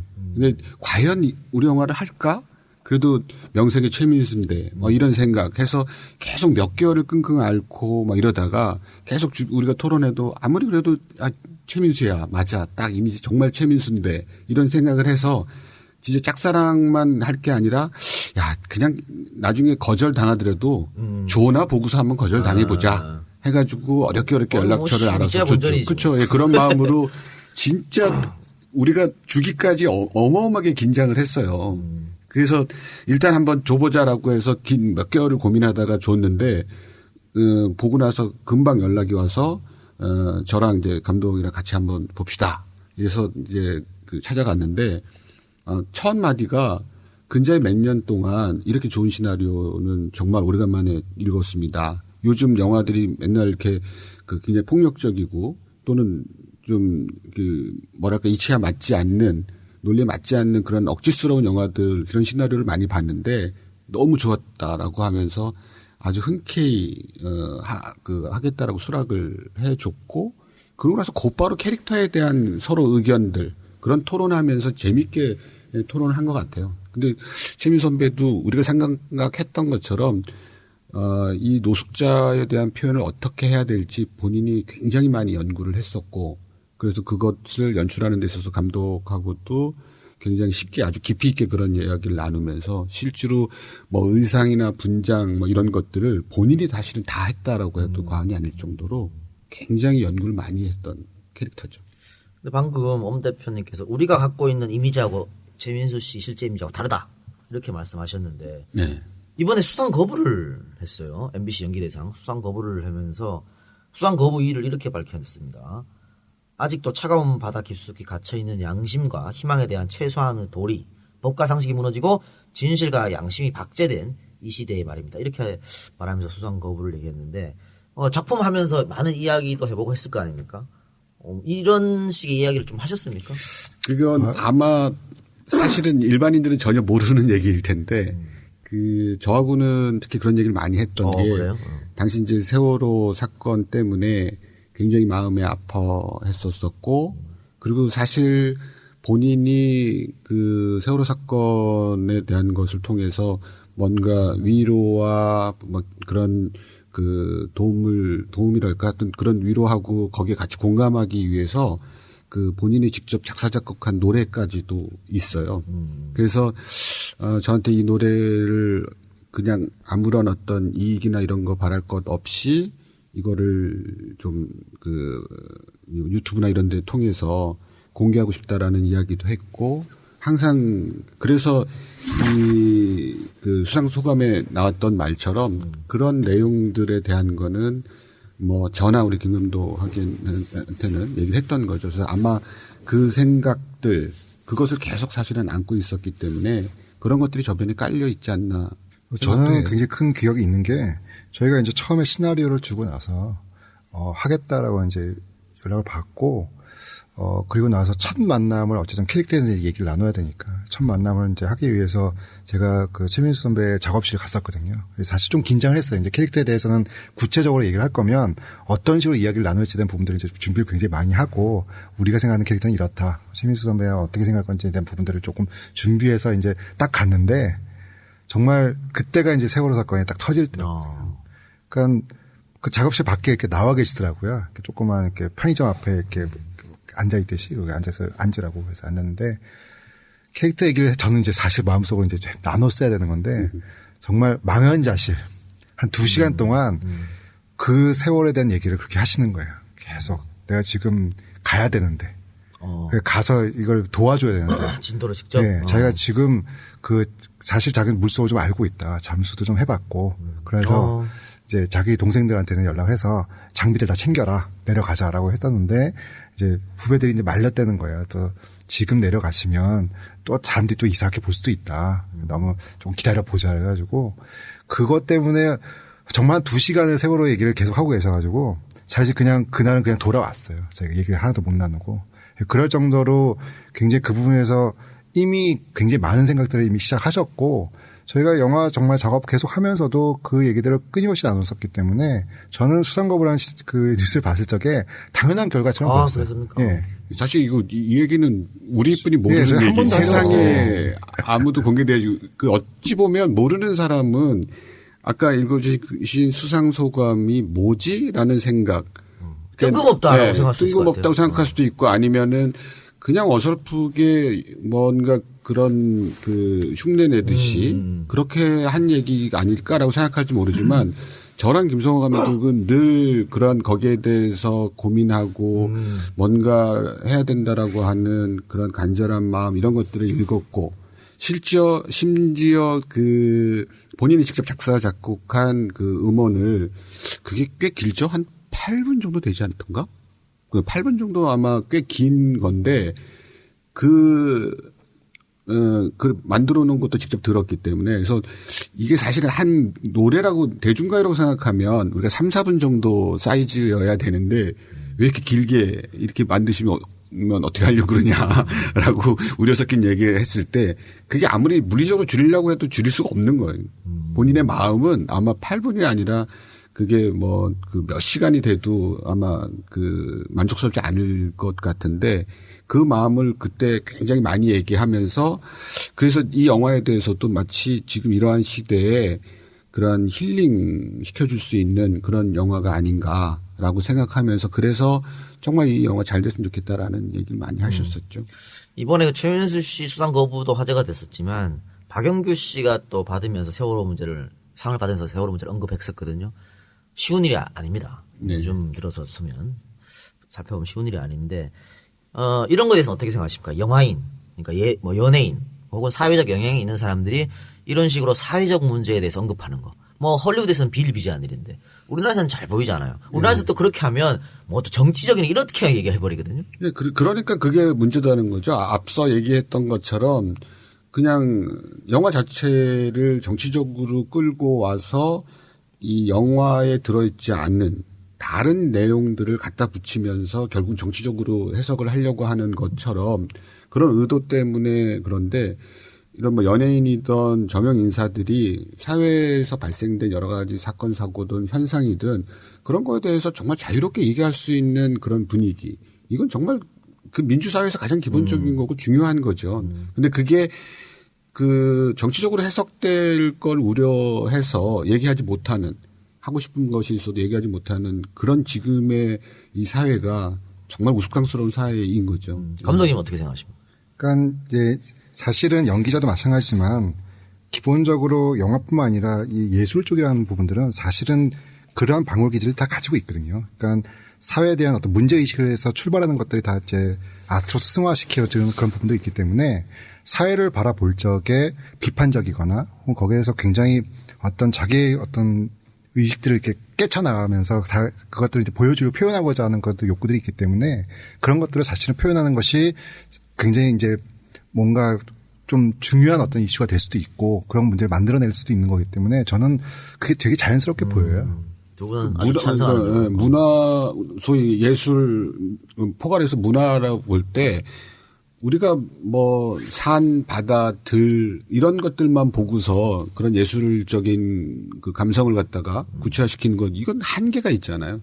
결국은 이런 예술이고 전체적으로 문화적인 그런 활동 자체는 이런 사람이 살아가는 과정 속에서 이루어지는 모든 일들을 그런 표현하는 건데 당연히 사회에 대한 자기 자신의 인식들 얘기할 수 있어야죠. 자유롭게. 근데 문제는 그거를 사사로운 그런 생각으로 해석을 이상하게 하는 것. 그것이 문제예요. 그러니까 이제 굉장히 자유인들이거든요. 그러니까 그야말로 그쵸. 자유롭게 생각하는 사람들, 자유의 어떤 영혼을 갖고 있는 사람들인데 제가 보기에는 그 문제가 이제 틀을 자꾸 맞춰서 껴넣으려고 하는 거가 문제가 있는 것 같아요. 그러니까 자기들이 편하게 정말 하고 싶은 얘기를 다 할 수 있는 것들을 가지고 틀에 맞춰서 자꾸 거기에다 잣대를 들이대는 거가 조금 문제가 되지 않을까 생각이 듭니다.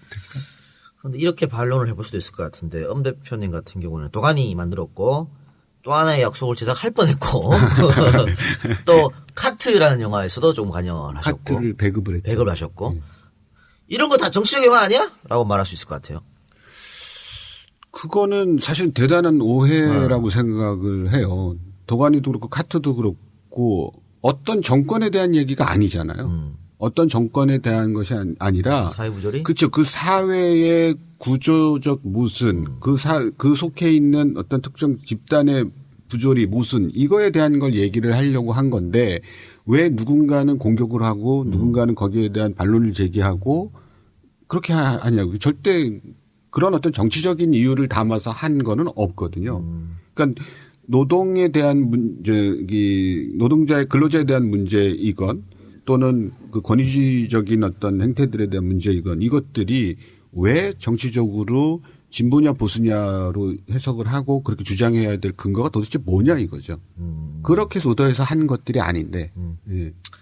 알겠습니다. 최민수 씨 얘기하다 이렇게 흘렀는데 이제 노숙자로 등장을 했었는데 좀 그걸 보면서 최민수 씨 그 노숙자가 혹시 주인공인 어린이 아빠라고 다시 나오는 거 아니야? 라는 생각을 들고 노부인의 아들로 나오는 거 아니야? 이런 생각을 했었거든요. 그래서 만약에 그렇게 진부하게 가면 영화 끝나고 내가 감독 멱살 한번 잡아야겠다 이런 생각을 했었는데 다행히도 그렇게 가진 않았어요. 그게 또 이제 뭐 투자하는 어떤 과정에서라던가 모니터링하는 시나리오에서 모니터링 때 그런 식의 어떤 뭔가 상업적이거나 혹은 뭔가 심파 혹은 뭔가 하여튼 그런 정형적인 어떤 이야기 구조로 가는 것이 대중적으로 좀 사랑받지 않겠냐 그런 의견도 많이 있었어요. 그렇지 않았어. 네. 분명히 나왔을 거야. 그렇죠. 그렇게 그렇죠. 뭐 결국은 이제 뭐 아들로 연결되거나 뭐 집을 구해준다거나 그렇죠. 혹은 뭐 아빠가 등장을 해서 이 가족을 다시 화해시킨다거나 뭐 집이 없는 아이들과 엄마가 또 좌절해서 뭐 아버지의 시체가 발견되고 뭐 자살을 해보면 어떻게 이런 식의 어떤 것들이 있었는데 사실 이제 영화가 사실 굉장히 저는 이 시나리오가 그 원작이 되게 좋았던 거는 굉장히 세련된 어떤 그런 이야기 구조를 분명히 갖고 있어요. 그러니까 어쩌면 새로운 어떤 시대에 새로운 어떤 가족상을 보여주는 걸 수 있겠다. 그리고 싱글맘이던 혹은 어떤 뭐 아버지의 부재든 혹은 집 없는 사람들의 어떤 이야기든 간에 새롭게 조금 화해할 수 있거나 혹은 서로를 이해할 수 있는 그래서 뭔가 조금 다른 방향으로서 이야기를 조금 틀어낼 수 있는 그런 것들이 분명히 가능성이 있어 보여서 끝까지 밀고 나갔던 부분들이 사실 있었던 거죠. 근데 방금 말씀하신 거 들으니까 정말 많은 싱글맘 문제도 나올 수 있는 것이고 빈곤의 문제, 뭐 여러 가지 주택 문제 여러 가지가 그 영화 안에 다 녹아들었을 것 같습니다. 영화 찍으면서 제일 어려웠던 점은 뭐였어요? 아무래도 제작자가 돈을 많이 안 대줬습니까? 제작비가 저희가 뭐 상당히 좀 적기도 하죠. 또 힘들었어요. 눈물 나오는 얘기. 네, 투자받기 쉽지 않은.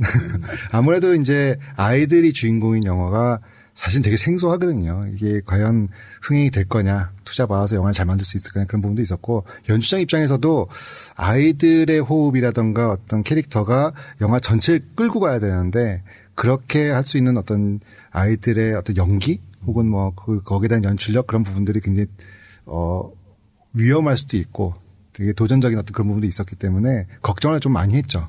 근데 이제 특히 이제 개가 또 나오는데 그렇죠. 또 개라는 또 어떤 그 캐릭터도 어쨌든 중요하니까 그런 부분들을 예전부터 사실 개를 주인공으로 내세우는 영화는 쉽지 않다. 혹은 아이들이 나오는 주인공인 영화가 또 쉽지 않다는 그런 얘기도 있었고 그래서 고민을 많이 했죠. 그거 이제 가장 걱정스러운 부분이기도 했고 현장에서도 아이들은 또 어른들처럼 이렇게 영화를 찍을 수 없잖아요. 아무래도 집중하는 시간도 굉장히 짧고 우리가 또 영화를 하는 중에 또 법이 발효가 돼서 아이들을 밤샘 연기를 못한다거나 12시 이후에는 촬영을 할 수가 없고 하루에 촬영 시간을 4시간으로 제한하는 그 아청법이 바뀌어서 그게 이제 8월 1일부터 이제 적용이 돼서 8월 달 촬영분이 늘어나 버렸죠. 회차가 그걸 지키기 위해서 회차를 늘려서 사실은 우리가 뭐 연출하는 감독님 입장에서도 굉장히 그게 힘든 거고 또 제작하는 저 입장에서도 회차가 늘어나게 되면 제작비가 늘어나게 되고 연출자 입장에서는 전체적인 흐름이 끊겨버리고 굉장히 어려운 상황이었는데 어쨌든 법도 지켜야 되겠고 또 영화도 잘 찍어야 되겠고 그러면 그거는 그래도 괜찮은 법안 같은데요? 그러니까 그렇죠. 이제 아이들이 아직 어린데 아이들에게 어쨌든 뭐 수면권, 학습권, 그렇죠, 있죠. 예, 휴식권에 대한 그런 부분들을 그 전까지는 사실 잘 안 지켰기 때문에 아이들이 고생을 굉장히 많이 하는 거거든요. 밤새면서 애들을 영화를 만들 수는 없는 거니까 그런 것들이 아이들을 보호하는 부분에서 굉장히 좋은 뭐 어떤 법안이라고 볼 수 있는 거죠. 근데 아까 연기력에 대한 걱정을 하셨었는데, 어우, 뭐 너무 좋던데요, 애들 연기가? 이래라는 우리 여배우는 그야말로 제가 보기에는 뭔가 이렇게 신이 주신 선물을 갖고 있는 그런 얼굴을 갖고 있어요. 깜짝 놀랐어요. 또 연기하면 또 지원이는 또 장난 아니죠. 아이들이 연기를 굉장히 잘했죠. 지원이는 그 지소라는 역할, 친구로 나오는 이 아이는 그 연기력을 타고난 그런 아이 같다라고 할 정도로 두 아이가 다 집이 멀어요. 우리 일에는 저쪽 광주에서 왔고, 지원이는 저쪽 우리 노무현 대통령 지금 생가인 봉화마을에서 사는 아이인데, 두 아이가 이제 영원하면서 우리 전부 다 촬영 때문에 올라와서, 그리고 이 지원이 같은 경우에는 또 명계남 선배가 오랫동안 진짜 친할아버지처럼 아끼고 독립영화나 이런 영화를 많이 이제 출연해 보면서 연기의 기본을 아주 제대로 갖춘 아이죠. 둘 다 사투리 전혀 안 쓰던데요? 아무래도 요즘 애들은 그런가요? 사투리는 그렇죠. 나 어렸을 때부터 무지하게 썼는데. 가끔 나와요. 가끔 나와요? 애들이 하다 보면. 그리고 배우를 하는 애들이니까. 그렇죠. 네, 좀 배워야겠는데. 근데 어쨌든 그 시사회 때 보니까 그 친구들이 또 말도 엄청나게 잘하더라고. 어디서 배우는가? 어디서 배워왔나? 요즘 애들 끼도 있고 진짜 말도 잘하는 것 같아. 말을 못하면 영화 배우도 못하는. 둘 다 제가 볼 때는 교육을 잘 받았어요. 부모님들한테. 두 아이들이. 조연아처럼 그렇게 하지 않고 잘 배웠군요. 진짜 왜냐면 부모님들이 특히 어머님은 항상 촬영장에 같이 상주해 주셨고 또 아버지도 가끔 만나고 그랬는데 두 아이의 그 부모님들은 정말 멋진 분들이에요. 멋진 인격을 갖고 있는 분들이에요. 그래서 애들한테 굉장히 교육을 잘 시켜서 연기에 대한 교육을 잘 시킨 것보다 그 사람으로서 한 인격체로서 그 성장하는 데 필요한 좋은 교육들을 잘 받아서 그걸 너무 잘 받고 그리고 아이들이 또 부모님 영향을 받아서 책을 또 굉장히 많이 읽은 애들이에요. 늘 하루에 그 책을 다 놓지 않고 항상 책을 가까이 하는 아이들이다 보니까 뭐 대본을 외워서 하는 거는 잘할 수 있지 모르지만 그냥 그 즉흥적으로 하는 거는 아이들 본래 모습으로 돌아가잖아요. 근데 워낙 그동안 자유롭게 읽고 부모님들의 어떤 사고, 행동 이런 것들을 가까이서 봐온 아이들이어서 그런지 정말 저희가 봐도 깜짝 놀랄 정도로 기가 막히게들 얘기를 했죠. 근데 이 영화를 보면 전반적으로 사실은 많이 좀 웃겨요. 그러니까 소소한 재미라 그럴까요? 그냥 피식피식 웃음소리 계속 나오거든요. 끊임없이.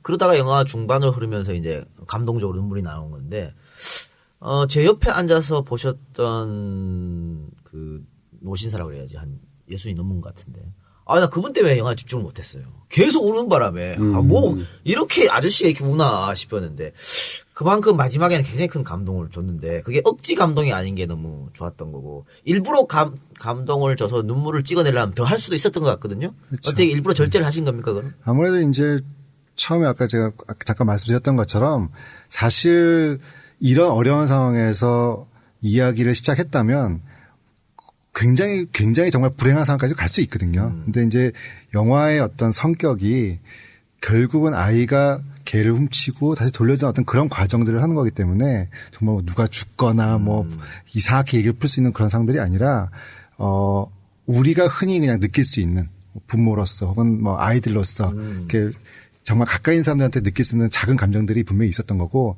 그러한 작은 감정들을 증폭시키거나 그것들을 제대로 표현하는 것이 사실 이 영화에서 가장 중요한 부분이 했었어요. 그래서 결국 그게 이제 영화를 저는 만드는 입장에서도 너무 심파로 억지스럽게 이야기를 뭐 정말 웃기게 갈 수도 있고 과장되게 갈 수도 있고 혹은 뭐 억지로 이제 눈물을 나오기도 할 수도 있지만 이 영화는 그러면 안 된다. 그렇게 하지 않는 것도 사실은 굉장히 중요한 부분이라고 생각이 들었기 때문에 뭐 나름 절제라기보다는 작은 감정들을 조금 더 소중하게 보여주자. 그것들이 사실은 가장 중요할 거다라는 얘기를 했던 거죠. 저는 그게 우리 김성호 감독님의 원래부터 갖고 있는 자세, 시선 뭐 그런 거라고 생각을 해요. 그러니까 우리가 할리우드 영화나 또는 국내에서도 요즘은 그 자본이 중심이 돼서 대규모 자본이 투여돼서 만든 영화들 이런 것들은 되게 뭐라 그래야 되나요? 시스템적이라고 그래야 되나요? 언제 어느 순간에 웃어야 될 시점과 울어야 될 시점을 굉장히 인공적으로 만들어내는 게 많거든요. 음악을 과하게 쓰거나 또는 그 효과나 이런 것들, 장면이나 이런 것들을 좀 더 세게 밀어붙이거나 해서 그 과하게 울리게 하거나 또는 그렇죠. 그런 어떤 장면으로 인해서 비주얼적인 것으로 이렇게 크게 웃기게 하거나 이런 것들이 많은데 우리 영화에서는 김성호 감독이 그 시나리오와 연출을 하면서 했던 거는 하나하나 그 감정과 이유가 켜켜이 쌓여 나가면서 그게 절대 억지스러움이 없이 그리고 나중에 후반부에 가서 그 감동과 눈물이 나올 때에도 앞에 충분히 켜켜이 쌓여놨던 게 있기 때문에 그 다 이유가 있고 그걸 관객도 충분히 공감을 하게 되는 거죠. 그래서 너무 막 다급하게 밀어붙여가지고 그 감정에 도달하게 만드는 것이 아니라 굉장히 자연스럽고 굉장히 그 인간미가 있는 그러한 정서가 우리 김성호 감독님의 그 아주 굉장히 특출한 그런 시선과 만드는 어떤 그 자세가 있지 않나 싶어서 굉장히 그게 자랑스러운 감성이에요. 근데 그거는 감독으로서의 뭐 건조라고 할 수도 있겠죠. 그리고 고집이라고 할 수도 있겠고. 근데 제작자 입장은 또 아닐 것 같은데 더 짜네. 뭐 이렇게 해가지고 흥행을 위해서 제작자 입장 그럴 수도 있잖아요. 제작자는 아무래도 이 자본 쪽이 좀 더 그 가까운 위치에 있다고 생각하니까 그럴 수는 있지만, 근데 뭐 저는 개인적으로 제가 뭐 그 도간이나 뭐 러브피션이나 뭐 배급했던 카트나 뭐든 이런 영화들이 가장 제가 중요하게 생각하는 것은 억지스러워서는 안 된다. 그리고 그 정직해야 된다라는 거거든요. 우리가 감정에 대한 정직함 이게 분명히 있어야 되는데 그게 없고 억지스럽고 굉장히 인공적이고 하게 되면 영화를 보는 중에는 분명히 웃거나 울거나 할 수 있을지 몰라도 극장을 나오고 나면 남는 게 하나도 없는 영화가 돼버리면 곤란하기 때문에 당연히 어떤 제작자로서 더 세게 밀어붙이고 하는 거를 종용할 수도 있겠지만 그 충분히 우리 그 시나리오와 연출을 한 감독의 의도 그리고 그거에 대한 결과물에 대한 거를 공감하기 때문에 그거에 대해서는 같이 다 충분히 이해했던 문제들입니다. 아닌 것 같은데 7번 방의 선물처럼 좀 눈물 좀 확 빼 이렇게 생각할 수 있을 것 같은데. 거기서 7번 방 얘기를 하면 또 영화계 안에서 또 아니 제가 한 얘기예요. 대표가 제가 한 얘기고 어쨌든 제 개인적으로는 7번 방의 선물보다 훨씬 좋은 영화, 훨씬 많은 눈물과 웃음을 안겨줬다라고 개인적으로 생각합니다. 네. 이거는 영화 제작자와 감독의 의견이 아니고 이제 이동영 작가의 의견이었습니다.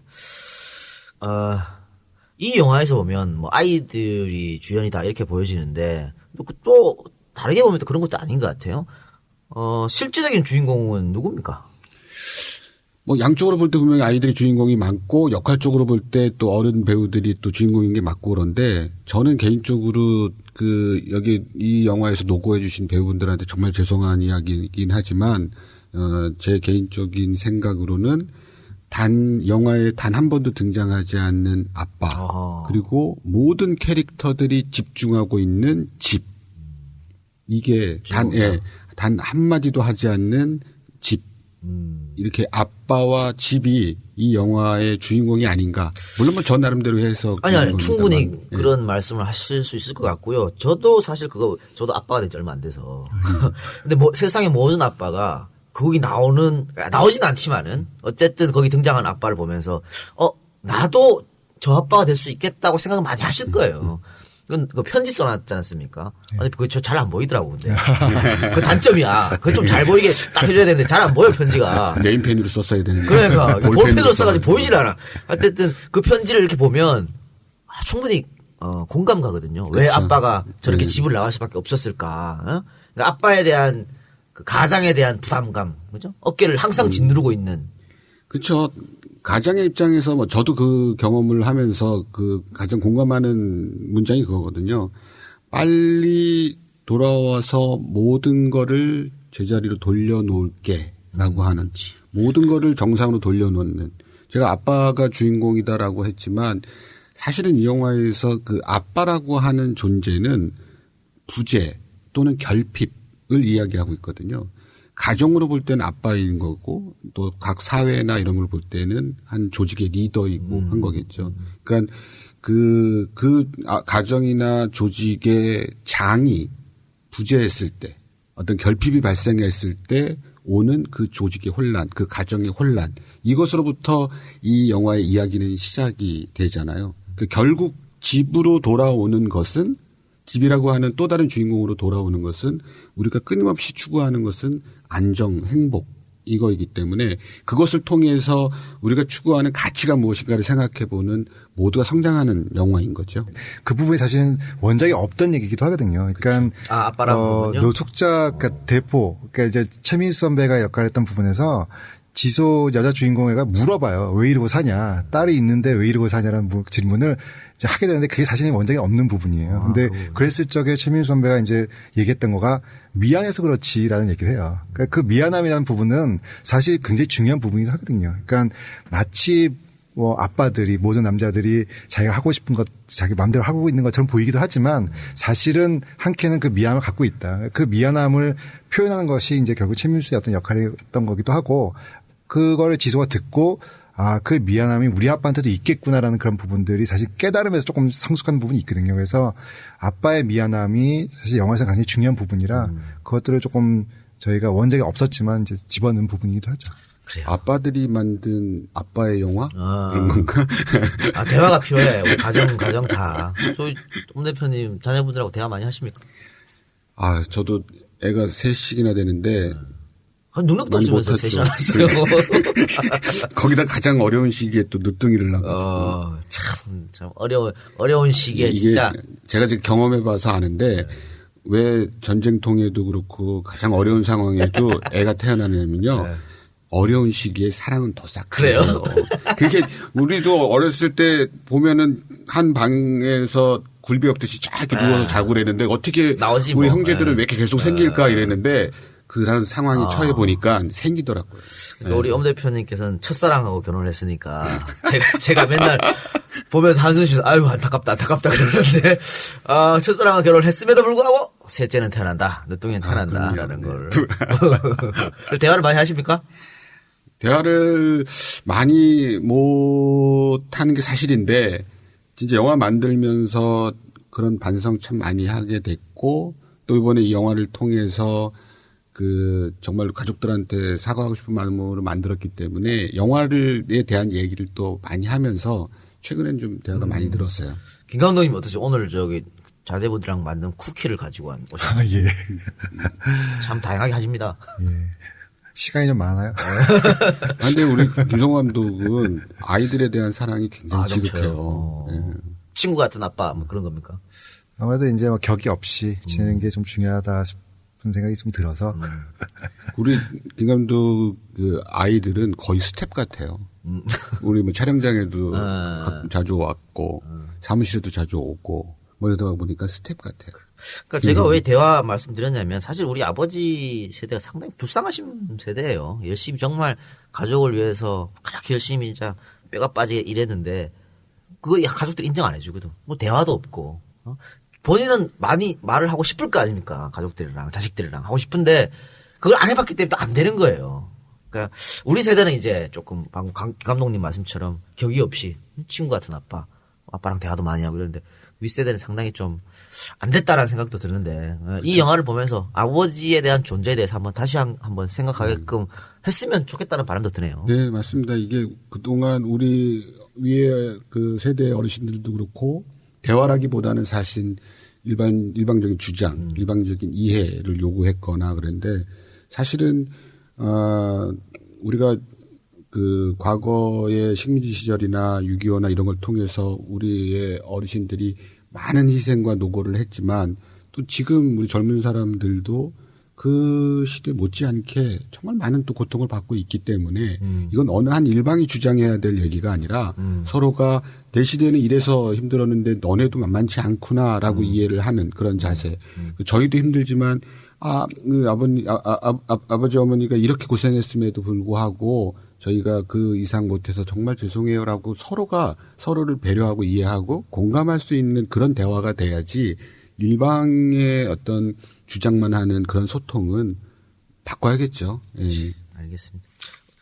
이 영화를 만들어서 관객들한테 어떤 메시지 주고 싶었던 게 있었을까요?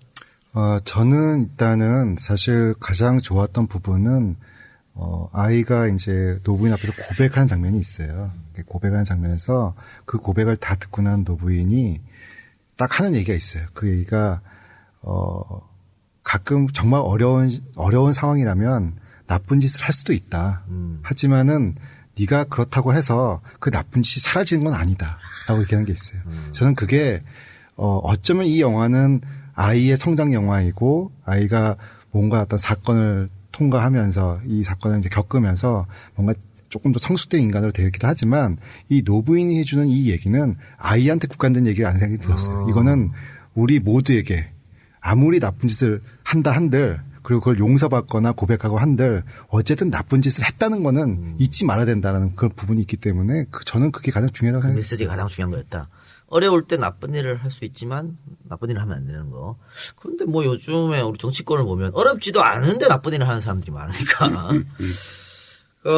제작자로서 이게 뭐 전체 관람가 아닙니까? 네. 전체 그렇죠. 관람가니까, 모든 계층, 모든 대상들이 다 남녀노소 다 봤으면 하는 바람일 텐데. 그래도 좀 어느 특정 계층이나 뭐 특정 사람들이 봤으면 하는 그런 바람이 있나요? 저는 사실 개인적으로 제작자로서 이 영화를 만들게 된 게 영화라는 일을 하면서 가족들을 너무 경제적으로 힘들게 했기 때문에 영화로 가족들한테 사과를 하고 싶다라는 마음으로 시작을 했었었는데요. 그러면서 사람들한테 세상의 모든 아빠한테 이 영화를 바치고 싶다. 뭐 이런 얘기들을 좀 하는데요. 아빠와 함께 가족들이 이 영화를 보고 영화 보고 나서 같이 뭐 외식이라도 좀 하면서 아이들은 아빠의 노고를 이해하고 또 아빠는 또 가족들을 위해서 그 가장으로서의 역할 이런 것들에 대해서 좀 더 열심히 할게, 파이팅 할게라고 할 수 있는 정말 이 영화에서 의도하고 있는 것처럼 가족이 한 자리에 모여서 가장 그 좋은 정을 나누는 집, 그게 가장 최고의 집인 것처럼 그런 마음으로 좋은 어떤 오래간만에 좋은 이야기를 나누는 계기가 됐으면 하는 바람을 갖고 있습니다. 그래요. 언론의 관심도 지금 좀 떨어진 것 같습니다. 떨어진 거라고 애초부터 없었나요? 그러니까 뭐 제작자 인터뷰, 감독 인터뷰 이런 것도 지금 잘 들어오고 있지 않은 상태죠. 그래도 뭐 영화 전문지 잡지들에서 인터뷰는 계속 하고 있고요. 아니 그러니까 평단과 뭐 관객 본 사람들은 다 박수 쳐주는데 지금 안 걸린다는 게 가장 큰 문제 아무래도 아니겠습니까? 이제 흥이 좀 되면 이제 들어오겠죠. 개인적으로 좀 연락해서 한가하다고 얘기하고 있지. 시간 많다고. 근데 바쁠 거라고 지금 제작비가 그렇게 생각하지만. 크게 많이 안 들었잖아요. 네. 어느 정도 들었습니까? 지금 일반적인 기준으로 볼 때는 중저 예산 정도 규모죠. 말씀을 하세요, 네, 구체적으로. 20억대 중반 정도. 굉장히 순 제작비가 작은 예산으로 들었고요. 만드셨는데 네. 그러면 어느 정도 관객이 들어오셔야 손해를 안 봅니까? 한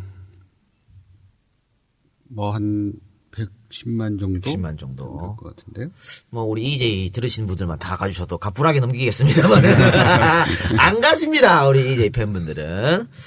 그래 어쨌든 이 영화가 굉장히 따뜻한 영화니까 그렇죠? 가슴 따뜻한 영화니까 지금 몸도 마음도 추운 겨울인데 이 영화를 많은 분들이 보셔서 좀 힐링이 됐습니다. 정말 힐링이 돼요. 정말 힐링이 됐으면 하는 바람인데. 자, 끝으로 우리 저 EJ 팬 여러분들한테 인사 한마디씩 하고 또 뭐 바람이 있으면 당부바가 있으면 한마디씩 하고 끝내는 걸 합시다.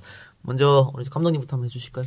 예, 뭐 어쨌든 저희도 그 지난 1년 동안 정말 고생해서 영화를 만들었고 또 이제 세상에 선보인 지 이틀밖에 안 돼서 좀 많이 기대하고 있습니다. 좋은 영화들은 좋은 관객들이 많이 알아볼 거라고 사실 저는 믿고 있기 때문에 잘 됐으면 좋겠고 이 기회를 통해서 어떤 다들 이렇게 미안해하는 마음들을 표현하고 그것들이 서로 이제 이해할 수 있고 공감할 수 있는 그런 이야기, 그런 어떤 장이 됐으면 좋겠다는 마음이고 새해 복 많이 받으시기 바랍니다. 그래요. 관객들이 알아볼 겁니다. 분명히. 제가 알아보고 모셨지 않습니까? 네. 두 분을. 감사합니다. 그러니까 우리 대표님은. 네. 사실 오늘 1월 1일 날 이 녹음을 하고 있지만 사실 12월 31일 저녁 때 연락을 받고 오늘 여기 이 자리에 와서 녹음을 하고 있는데 질문지도 없이 무슨 얘기를 해야 될지 또 아무런 사전의 정보와 교감도 없이 정말 이렇게 날 것처럼 이야기를 하고 있는데 그래도 잘 뽑아내요, 제가. 걱정하지 마세요. 근데 처음 굉장히 긴장도 많이 했고 했지만 이야기하면서 되게 편안했던 게 그냥 우리가 뭐 어디 편한 자리에 앉아서 세상 돌아가는 얘기 하듯이 뭐 넌 어떻게 지내, 난 어떻게 지내, 뭐 이런 얘기 하듯이 이런 게 저는 오늘 굉장히 놀라운 기분이었어요. 그래서 EJ를 듣는 분들도 그런 마음으로 들어주셨으면 좋겠고 저희가 이번에 개봉한 개를 훔치는 완벽한 방법도 그렇게 절대 감정을 강요하지 않는 영화이기 때문에 그냥 편안하게 보시고 웃기면 웃으시고 또 감동적이면 눈물도 한번 흘려보시고 그러고 나서 나머지 극장을 벗어나가서 많은 가족들, 친구들 또 연인들 간에 이 영화에서 보고 느꼈던 것들을 그냥 편안하게 이야기하셨으면 좋겠어요. 뭐 비판하셔도 좋을 것 같고 또 그거 영화를 본 것을 통해서 자신들의 얘기도 아주 편안하게 얘기했으면 좋겠다라는 생각입니다. 알겠습니다. 어쨌든 추운 겨울 개를 훔치는 완벽한 방법 이 영화를 보시면서 우리 EJ 듣는 정치자가 20, 30대라면 아버지 어머니 모시고 손잡고 같이 오랜만에 영화 한 편 보고 나와서 저녁 식사하면서 도론도론 가족 얘기하는 거 좋을 것 같고요. 40대, 50대 혹은 30대, 40대, 50대가 듣고 계신다면 또 아이들 손잡고 또 영화 가서 영화를 한번 보면서 오랜만에 가족들하고 이야기하는 그런 시간을 가졌으면 하는 바람입니다. 국제시장 보셨던 분도 또 다른 맛으로. 그럼요. 네, 지금 이 개운방을 통해서 어떤 가족의 그런 이야기들을 다시 한번 보시는 것도 꽤 좋을 것 같다는 생각 드네요. 알겠습니다. 하여튼 두 분 갑작스럽게 연락을 드렸음에도 불구하고 이렇게 나와주신 것 대단히 감사하게 생각하고요. 앞으로도 좋은 영화 많이 제작해 주시고 또 좋은 영화 많이 연출해 주시기를 당부드리겠습니다. 이 영화가 대박이 나서 굉장히 졌을 때 저를 모른 척 하시면 안 됩니다. 고맙습니다. 네, 감사합니다.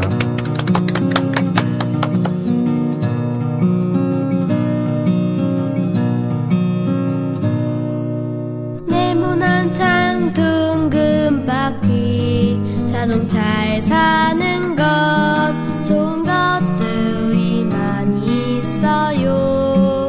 힘도 하나 안 들이고 버튼만 누르면 스르륵 창문 내려가지요. 그렇지만 나는요 솔로 여는 창문이 좋아요.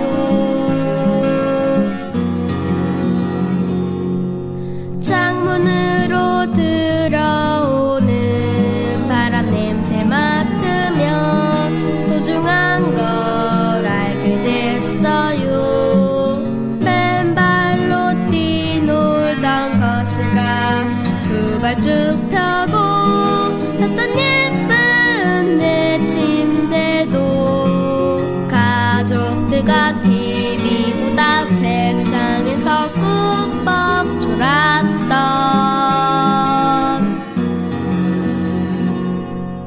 잘 한번 살아보세요. 나쁘지는 않아요. 하지만 집만은 못하죠. 침대에서 바닥까지 달려가는 꿈을 꾸고 싶어요. 모두와 함께